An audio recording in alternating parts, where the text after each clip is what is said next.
A few weeks ago, my good friend Robert Walter sent me 4 songs to record, and he is letting me use them as play-alongs. And this is the 4th out of the 4. Y'all have not heard this one yet, and we're going to play it tonight live, and you'll eventually hear the record. But Robert lets me use these as play-alongs, which is super cool. Talked to Robert for a little while yesterday about upcoming possible October Jazz Fest dates. And there's a lot happening. Things are starting to open up a little bit. Lee Chubb says no sound. I fixed it. It's fixed. Nick fixed it. It's fixed. Is there anything I should repeat? Nah, I caught it. It's good. We caught it. Welcome to Wednesday Night Live with yours truly. So much good, exciting stuff to talk about. We're going to keep talking. I think right now I'm just going to play. It's still very quiet, Lee says. Good evening, Brian. Good evening, Jonah. Kevin Lehman let me know he's going to be watching. Shout out to Sean Gilmore. He let me know he's going to be watching tonight. Sean has been tutoring me on InDesign so I can make my PDFs and eventual books look better. Kevin sent me a whole bunch of Jeff Porcaro stuff today to check out on 16th note, straight 16th note hi-hat techniques. I should mention, I still have 2 spots, only 2 spots left for the Saturday one-day intensive, and I'll be covering 16th note funk during that. That's the tie-in there. Nick, is the link to that one-day intensive up there? It's right on the homepage of StantonMoore.com and StantonMooreDrumAcademy.com. Yes, indeed. Chris Evans watching from Australia. I love it. All right, we're going to go ahead and play for y'all, and then we're going to talk a little bit more. This is a new Robert Walter song called Devices of Similar Sizes.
All right.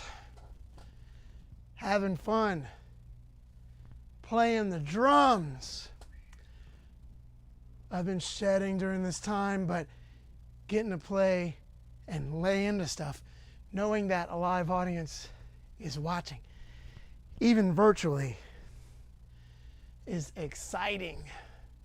What's up, Josh English? So yeah, man, it's gonna be fun to start playing some more, hopefully getting into gigging shape again. And Nick's nodding yes. Nick will have the Nick cam set up in just a minute. But I've been very fortunate. Yep, and breath. Yes, indeed. I've been very fortunate to get to play a good bit. I saw somebody tuning in from Australia. I just answered a lot of questions for Drum Scene, the Australian drum magazine, and they were asking me about what I've been doing, and I realized, wow, man, yeah, I've gotten to play maybe 5 or more streams with Galactic, 6 or 7 with my trio, 3 with Nola Tet, at least 1 with Dragon Smoke, a couple other things here and there, Last Waltz. So I've been getting to play a little, which has been great. We did a drive-in a while ago, but it's going to be exciting to hopefully start to play a little bit more. I'm very fortunate to be able to present a live stream tomorrow night with David Torkanowski and James Singleton, and that'll be fun, and that'll be on our Facebook and YouTube channels, as well as Tipitina's and Galactic Facebook and YouTube channels as well. That's tomorrow, 7 p.m. streaming on all those channels. So we like to mix it up each week, take some questions, answer some different things. So y'all let me know what y'all might have that you want us to answer. We usually start with some music questions, general questions, Tipitina's questions. I'm wearing my black on black Tipitina's shirt tonight. We're excited. We announced that Friday night is our grand reopening on a very limited scale. We're offering up 75 spots, and it's sold out like in under an hour for Ivan Neville. 2 shows Friday night. So we feel confident that we're compliant and safe and responsible, and we are going to give it a shot this weekend. So ask us all the questions, Nick says. So so yeah, ask us questions, feel free. We got some fun stuff in store. Gretch sent me some new snares to check out and demo for y'all. So we're gonna do an unboxing of a snare drum in just a few minutes. And literally, I've never seen this snare drum before. It's coming fresh out the box. I'm gonna tap on it and I'm gonna walk you through what I do to tune a snare fresh out the box, or when I show up to a festival or somewhere where I have to play provided drums, or try out a snare fresh out the box like we're gonna do tonight. So fun stuff. So yeah, do we have any questions coming in, Nick? Not so far, unless Restream is just like lagging on Yeah. giving me questions. Questions not so much coming in yet, so y'all let them rip. Let us know what y'all would like to talk about. In the meantime, Well, I have a good question. oh, Nick's got a I good got question. Check my nickname. Hey everybody, how's it going? Here's my question. What venue anywhere in the country are you most looking forward to playing to once everything's back to normal? What venue? Mm-hmm. Tipitina's. Yeah. Well, that's not Tipitina's, not New Orleans. And yes, I have started my vaccine. I did get 1 shot, and I feel very fortunate for that. So I and the whole band is in different various states of vaccine. And so, yes, indeed, So we're feeling like we're headed in the right direction. So how do you flesh out ideas with claves? That's a great question. You know, I love playing over clave and thinking of different things, and I come up with different things over clave, right? So just taking standard 3-2 clave, ba da da chicka da da chicka da chicka da chicka, or sometimes da da da chicka. So I'm just gonna keep that in my head. Da chicka da chicka ga ga ga ga chicka ga.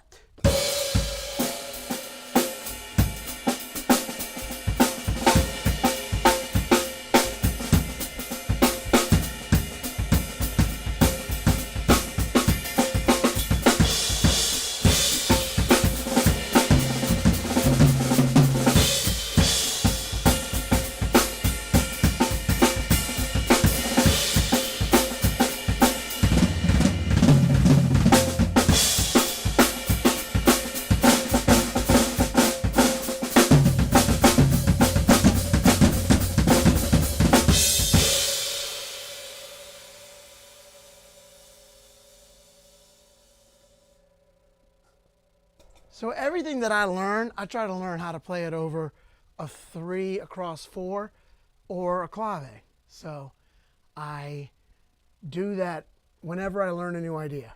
I make myself learn it so that it'll fit in a 3 across 4, across the bar line, and in a 3-2 clave. So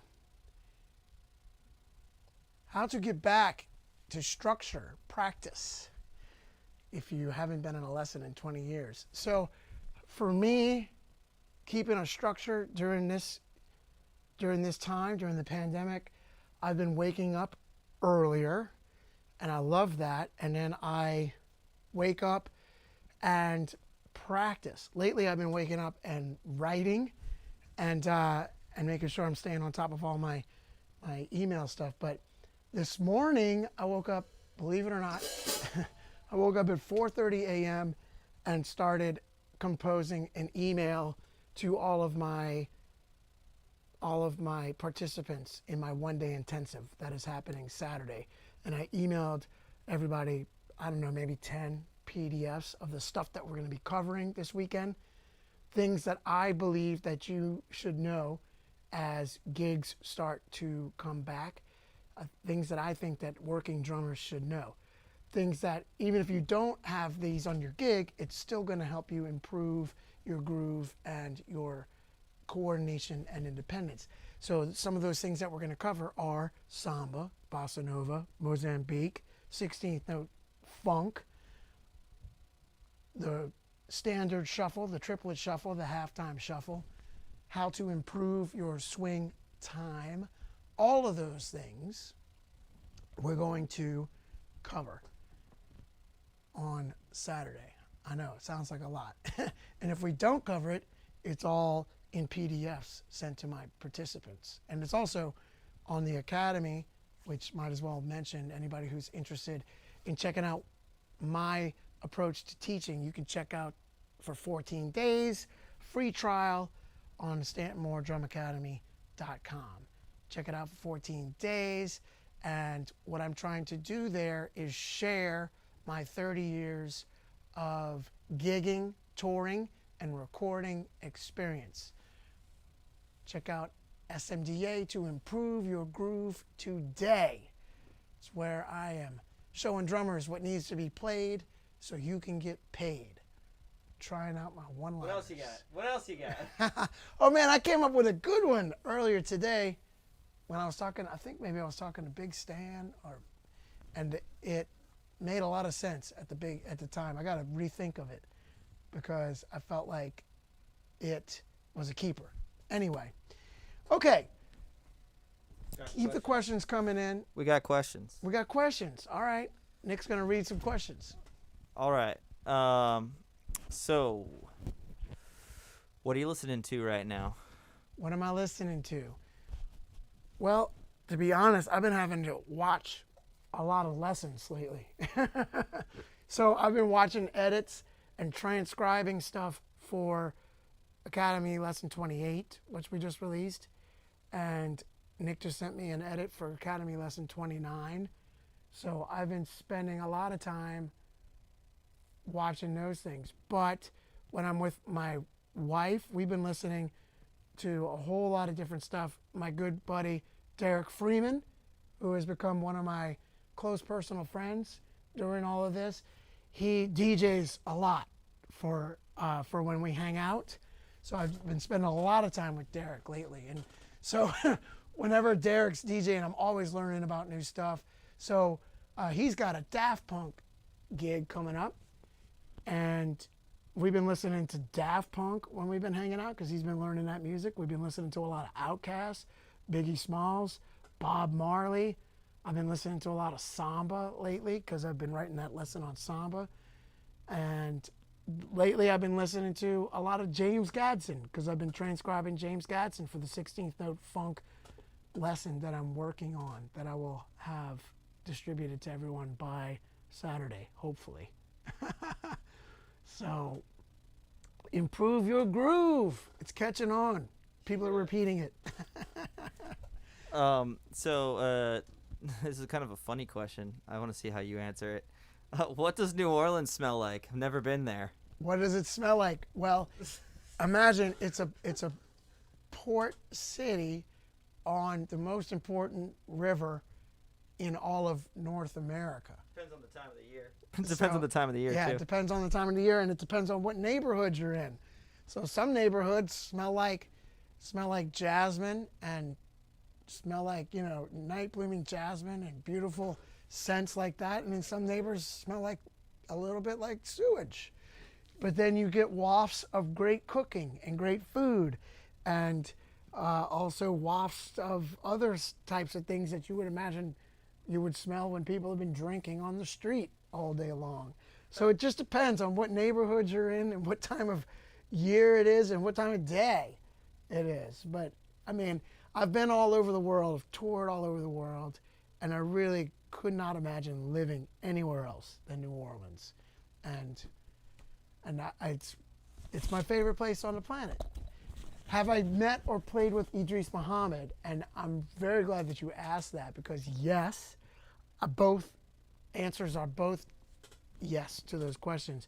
And I want to talk about Idris Muhammad because, in my opinion, he's one of the greatest drummers that has ever lived. And if you haven't heard of Idris Muhammad yet, I actually envy you because you now have a new favorite drummer and you are about to be very excited about drums and music. When you start digging into what Idris Muhammad left behind for us. He was a drummer from New Orleans, moved up to New York, and became the house drummer for Blue Note Boogaloo stuff, and Reprise, and Prestige Records, and Fantasy.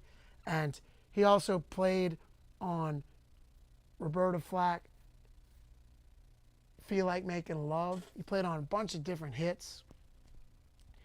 And he played with John Scofield and Ahmad Jamal, and was just one of the funkiest and most swinging drummers to ever live.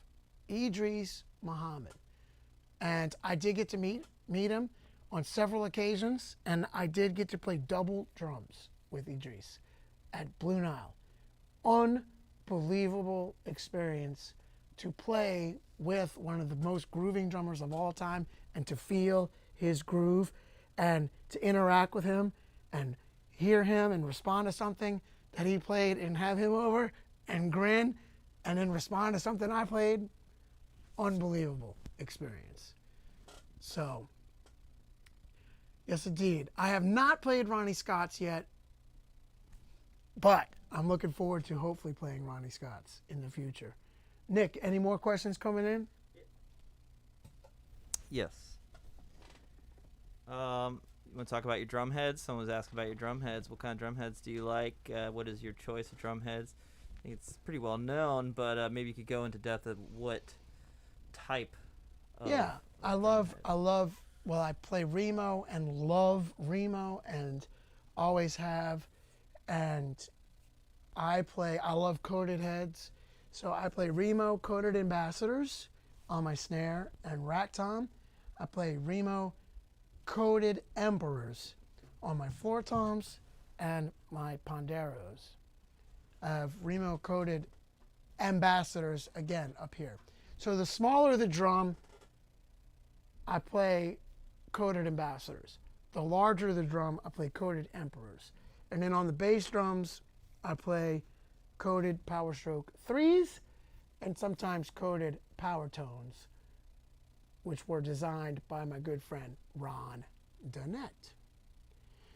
So, yes indeed. Tube or ribbon mic? It depends.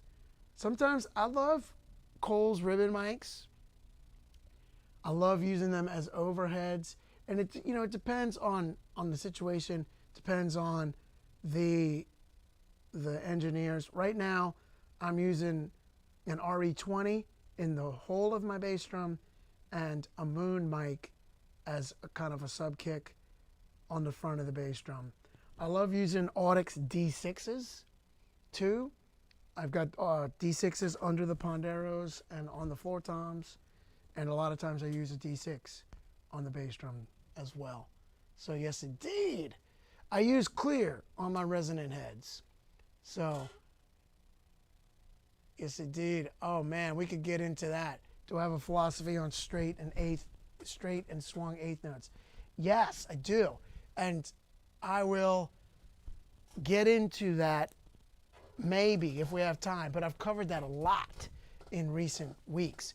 And I have a lesson on the Academy called Playing in Between the Cracks. And if you're interested in checking that out, you can check out the Academy because I've already laid out that lesson there. And okay, let's get into unboxing this snare. And this is live and unrehearsed, and I have not seen this snare in person. So all we did is remove the dangerous staples. Yep, Nick pulled the staples for me. So this is a live unboxing. This snare right here that I was playing is a beautiful bird's eye maple, solid ply of bird's eye maple, made for me by Ron Donette. This is my Stanton drum company, and that's referencing the New Orleans water meter there. And yes indeed, I love this drum. I have several different shell types on this, titanium being the first one, of course. All right, I'm going to try to let's see, I'm going to put this on the ground. Nick's going to take that, and then I'm going to take this snare from Nick, and we're going to unbox this baby. So it's always exciting to get new snares. As you can tell, I love snares behind me. All right, check this out. Nick's going to take this box. Beautiful. So read to me exactly how they say. This is black over steel. Read to me exactly what it is. It's a Gretsch 5x14 snare, black nickel over steel. Black nickel over steel. That's what I wanted to get right. All right, cool. So let me open this up.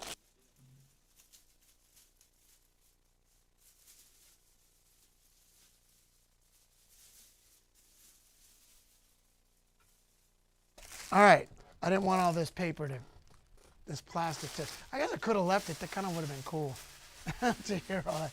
Well, that's what it sounded like, but it would have been right in my laugh. All right, I admittedly have not touched this drum. So we're going to see what it sounds like coming straight out the box. That black nickel's hot. It's hot. All right, so let's check it out. Now, that is, as I expected, tuned very low. Now, let's just hear what it's going to sound like, just raw. Yeah, I'm just going to play a beat. I'm going to play a beat that the drum tells me to play. Check it out.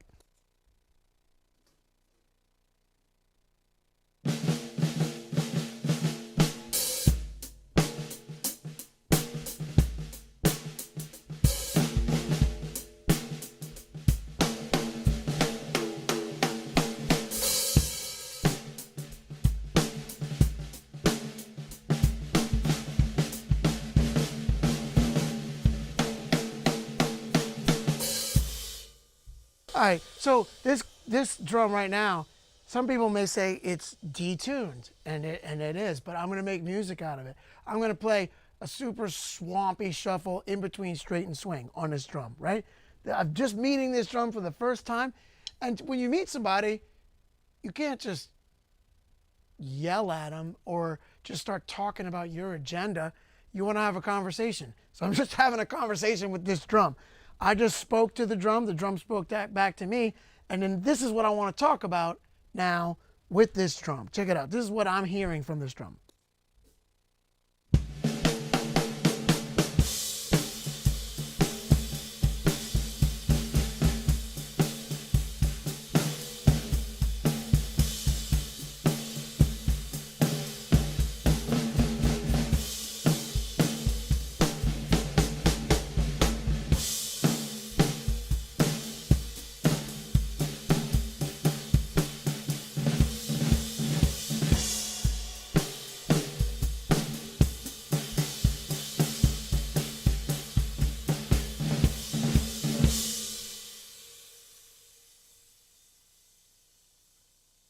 All right, fun.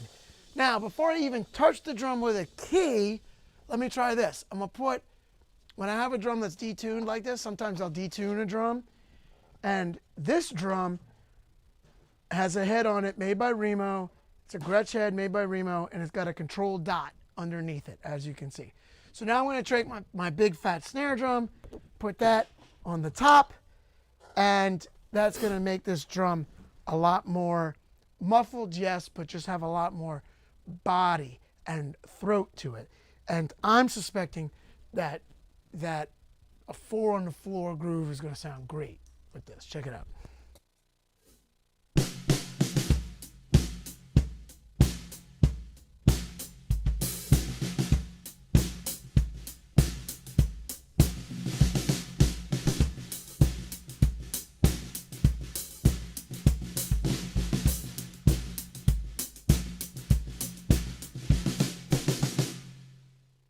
Now, keep in mind, I haven't touched the snare wires, the throw off, or the snare at all, right?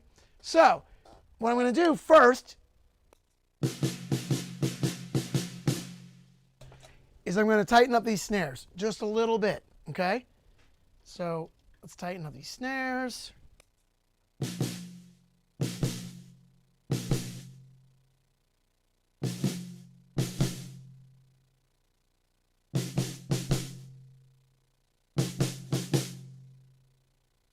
All right, all I did was tighten up the snares. Check it out.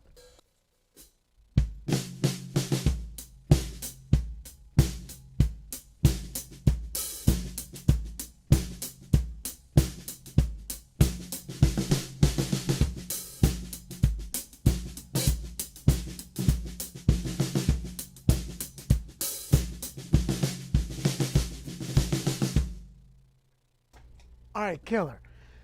Lovely. Now, I'm going to start tuning this drum up a little bit. So what we're going to do, what I like to do, is I usually always turn the drum upside down and take the bottom head up as much as possible, right? So I start cranking this, and I can tell just by feel that it's a little low. So I just start going around like this. I know a lot of people go cross. I just go around usually. And then I will listen to stuff too.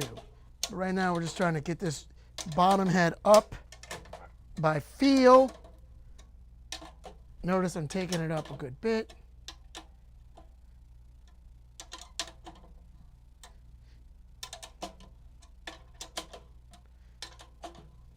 What's really interesting is that the palm of my hand is next to the vent hole.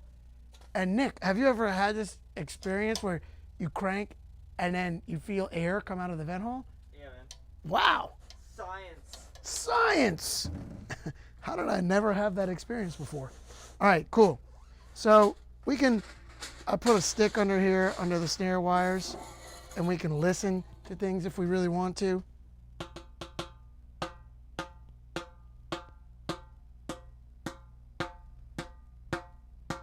So this one and this one are a little low. Usually the lugs across from each other have a sympathetic pitch.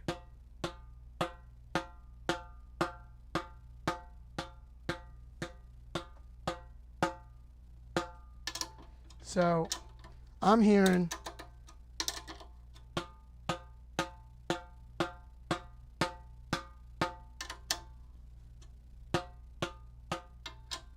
all right. Now we could spend all day doing this, but that's going to get us closer to where we want to be. Now, let's check this out. Let's listen to what it sounds like now. Usually when you take the bottom head up, that makes the snares looser. So let's hear what that sounds like.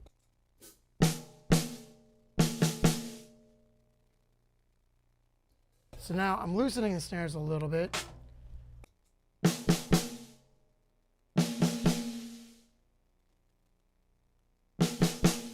Then I came back up. All right, so let's see, lav is on. Hold on.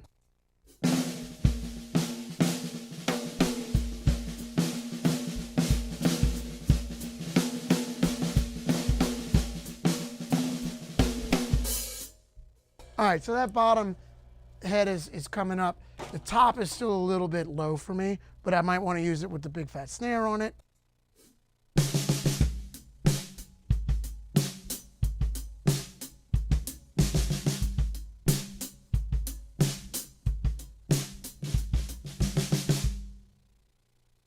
All right, so that's starting to clean things up a little bit by taking up that bottom head. Now I'm going to go around and start taking up this top head.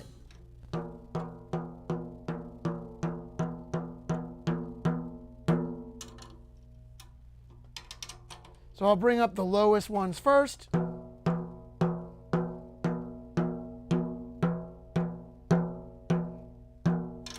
So these across from each other are a little lower.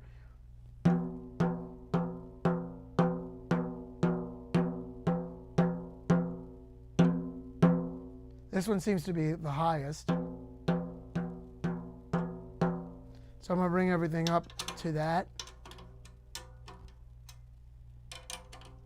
I'm going to skip that because that's sympathetic to this one over here by me.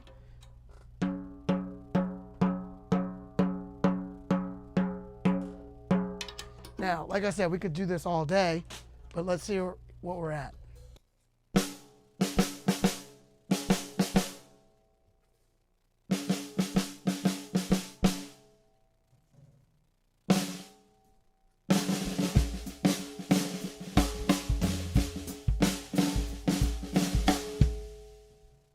All right, cool. Now, that's cool. I like this snare weight that I've been using lately. This thing's pretty cool. So the big fat snare drum would muffle this up a lot. So I've been using this snare weight, which is cool.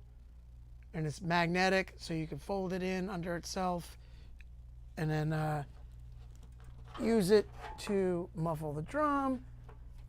So that's going to give us a little bit of muffling. Sorry, Nick.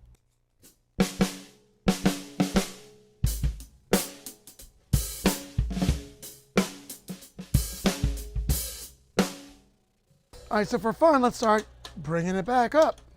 I mean, keep bringing it up. So remember, this drum was pretty low when we got it out the box. And now we keep bringing it up higher and higher.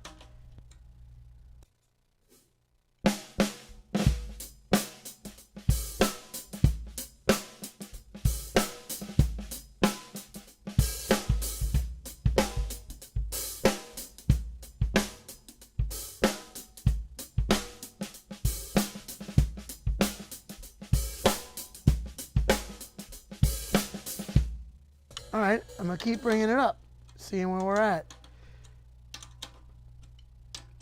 Cool. Nick, any questions coming in? No,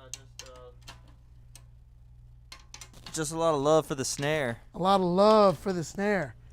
So black nickel over steel.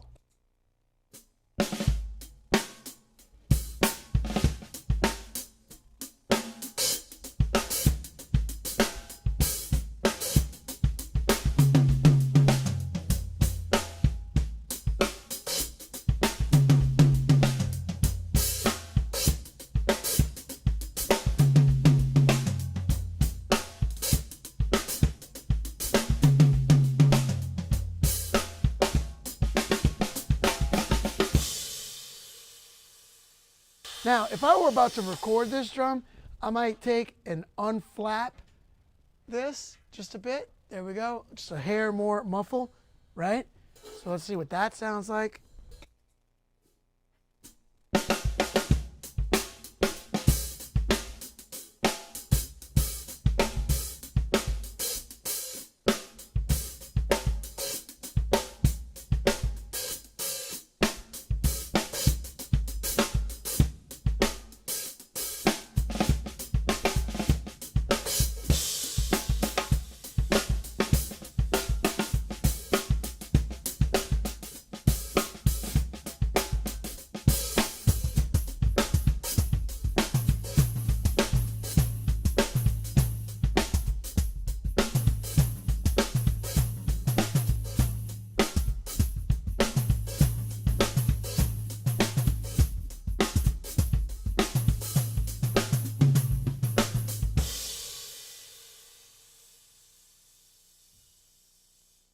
I'm liking that. I mean, for kicks, we could try bringing up this top head a little bit more. So what I usually do is bring up the bottom head about as high as it'll go, and then I tune the top head to taste. And the reason for that is the bottom head, you want it tight so that the snares will respond well to that, right?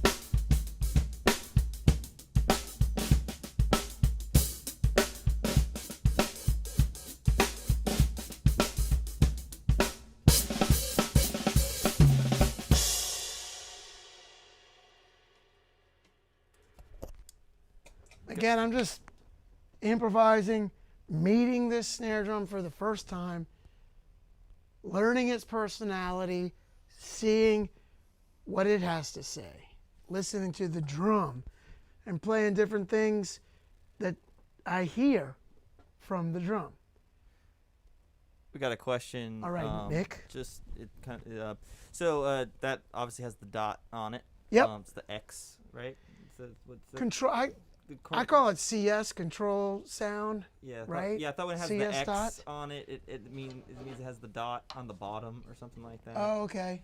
Yeah. But they're asking, do you think you're gonna change that head to say like just one of your standard ambassadors or something like that? That's a good question. If I were gonna keep this drum for my personal use, I would probably put an ambassador on it. But I think what we're going to do is do a giveaway with this drum.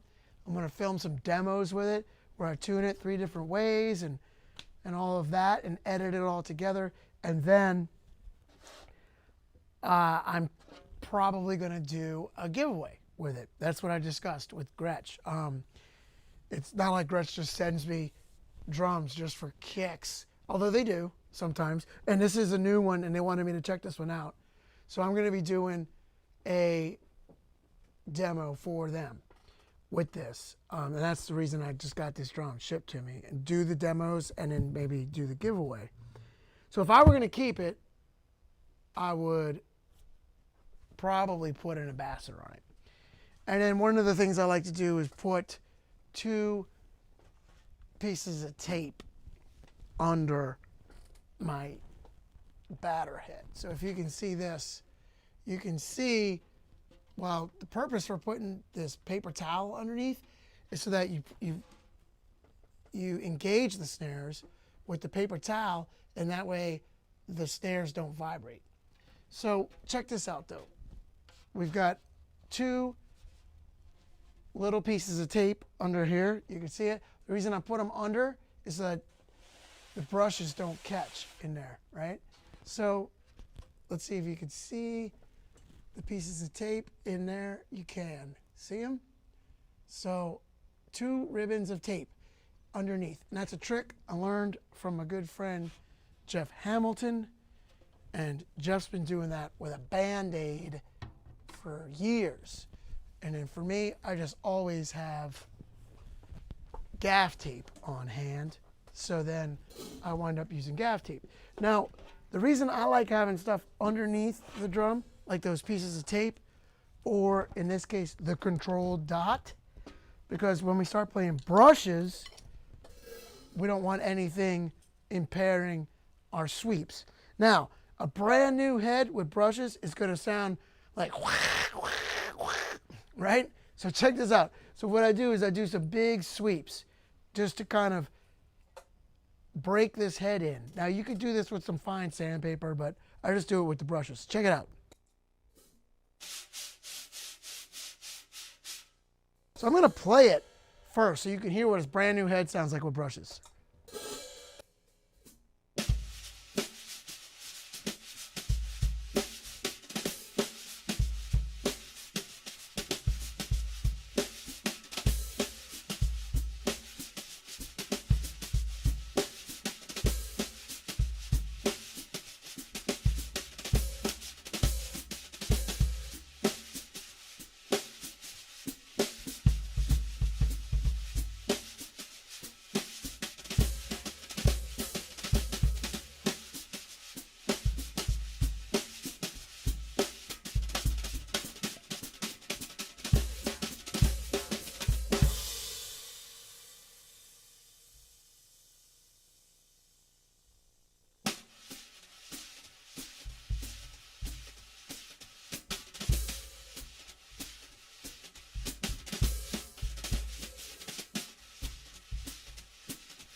All right. Cool. So just messing around with this brand new head with brushes. Okay. So I like to definitely do some big sweeps. And if I'm about to record, definitely, with a brand new head, I'm going to do these big sweeps with the right hand. Do that a few times, then get the opposite direction with the left hand.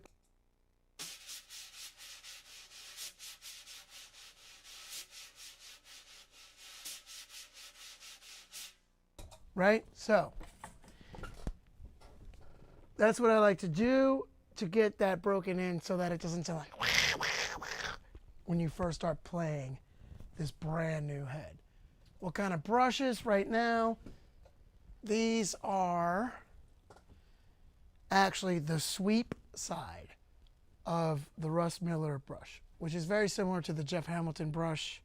So these are sweeps, 2 sweeps. And I like the handles. They're a little bit bigger than the jazz brush.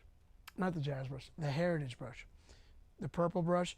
And the bristles are a little bit stiffer, which is great for louder playing situations. But I do have some of the heritage brushes right here, so you can hear the difference. I like the articulation and the projection of those two sweeps. But hear what the Heritage sound like. It's going to be subtle, but.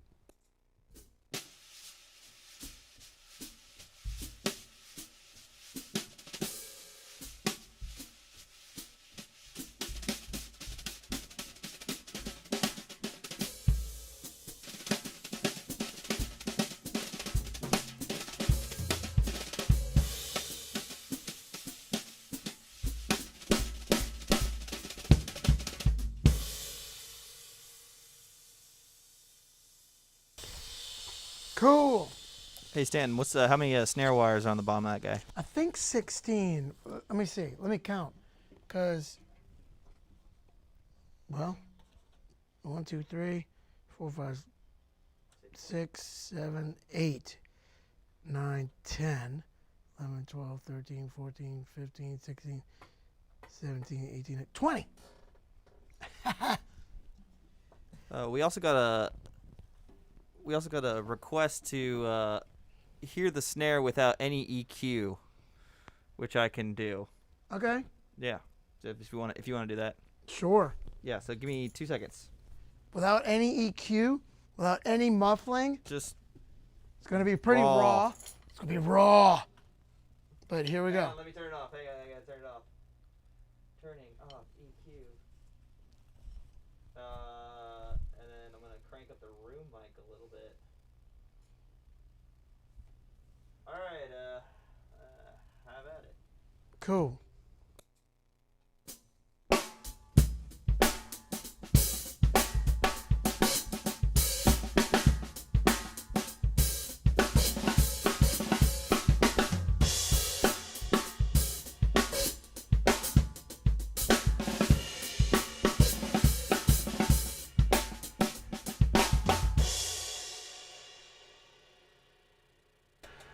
All right, then what I would do to that is I would add some muffling. That's admittedly a little ringy. I'd put this snare weight on there. Quick announcement to the people watching: can somebody report this Kissly Appy bot that's chimed in? That'd be great. Thank you. That's a bot. That is not a person. Okay, the big screen, Nick.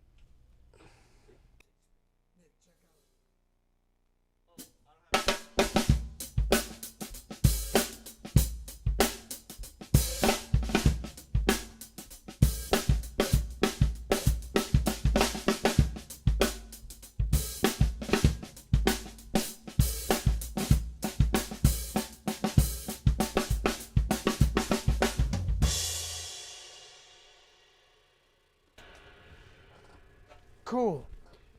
Oh, I have too many screens. Can't do all 4. No problem.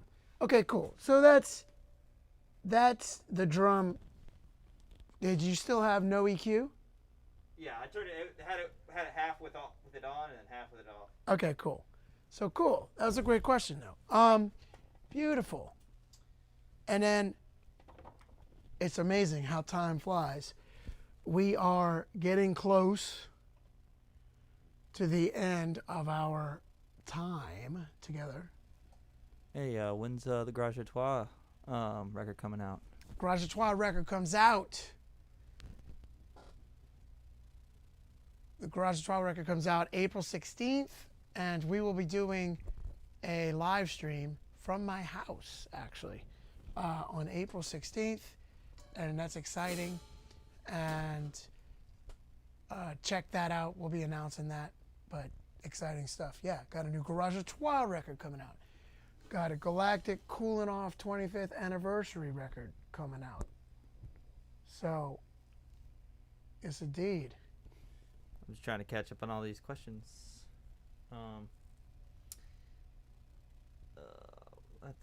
Somebody was asking about John Bonham. What was your thought process behind deciding to cover When the Levee Breaks? Could you show how you morphed it into yours? Yeah, well, Got 6 minutes. the reason that we did When the Levee Breaks was because we had just gone through Katrina. And so that felt like a pretty visible, obvious choice. So Nick, can you hand me back my wooden snare? Yeah. Because I'm gonna do some buzz roll stuff. I usually, in general, tend to like wood snares for buzz roll stuff. Ooh, this is pretty. Yeah. Oh, let's see. Let's let the people see that real quick. So this black Pretty up close. nickel over steel. They gotta That's show this them drum. The inside of it. That's what looks so pretty. It's beautiful. It's even black on the inside. Yeah. Yeah. Pretty cool. Pretty awesome. That's a hot. It's a new hotness. It's hot. Thank you, Gretch, for sending that over. Oh, it's heavy. Yeah, it's heavy. It's hot and heavy. All right, so I wanted to do an organ trio version of When the Levee Breaks. It's kind of an organ trio tradition to take popular tunes and do them as an organ trio instrumentally. So obviously, When the Levee Breaks is a popular tune, well-known tune, and it felt right to do it as an organ trio tune in Preservation Hall right after Katrina. And Ben Jaffe let me come in there and record, and this was before they started letting people back into the hall. And it's very similar feeling to what's going on right now. And so interesting that you asked me about that, and we're going through all this right now, and I'm having thoughts of playing in Pres Hall before it opened, and now I'm playing in Tipitina's tomorrow night right before we open as well. So I wanted to make When the Levee Breaks kind of like a dirge. So I just started experimenting, improvising. We started also rehearsing it. So I'm going to try to remember what it was that I did. But this is definitely borrowing from the great Shannon Powell and Herlin Riley and all the great drummers of New Orleans, taking it and playing a dirge, but trying to turn it into When the Levee Breaks blended with a dirge.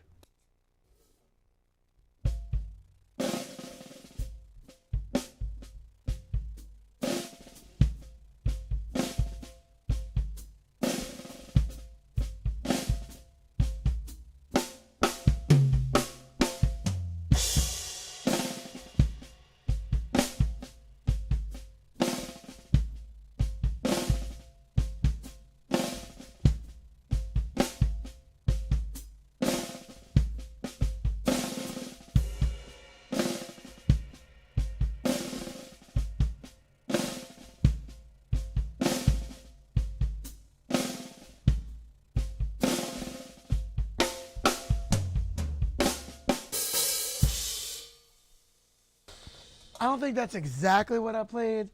I figured out a very comfortable way to do the buzz and make it extend for a long time. And I'll have to figure that out, what exactly I did. But basically, the idea was to play a somber version of When the Levee Breaks with a dirge mixed with the Levee Breaks beat, and trying to keep that bass drum pattern true.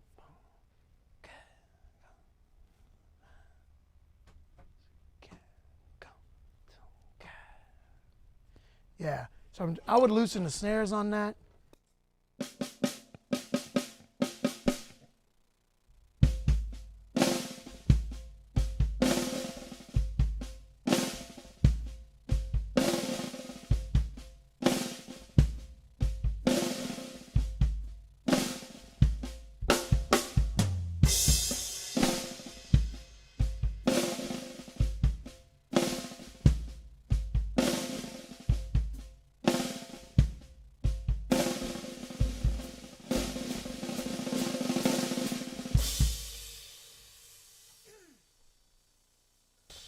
So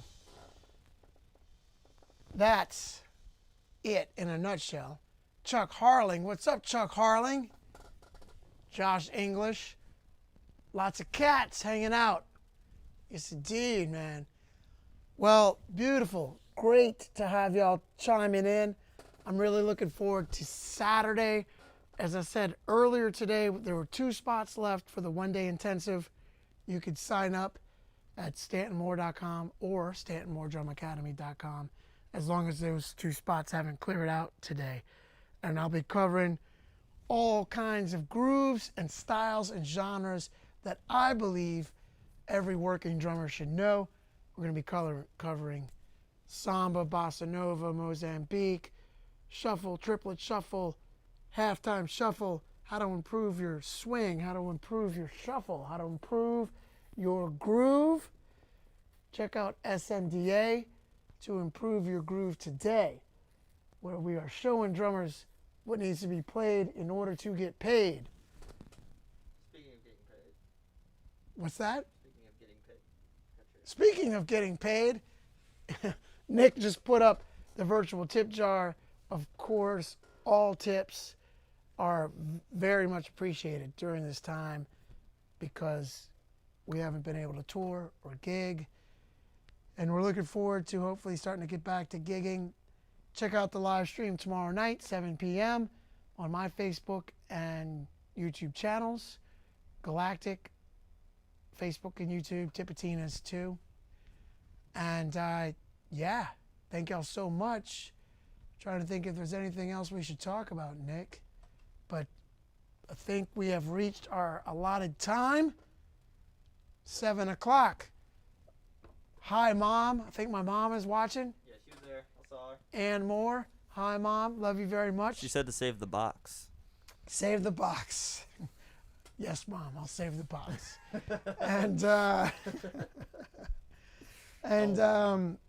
Yep. Thanks, Mom, for all the love and support over the years. Wouldn't be where I'm at if it wasn't for you, my mom. So I'm going to say good night. I'm going to go home and eat dinner with my wife, get some sleep, wake up, get ready to play Night, y'all. a live stream at Tips tomorrow night, and getting ready to do my intensive on Saturday. I'm going to wake up early and keep working on that 16th note funk PDF. Love y'all very much. Thanks for tuning in. Thanks, Nick Solnick, for everything. See y'all down the line. Good night.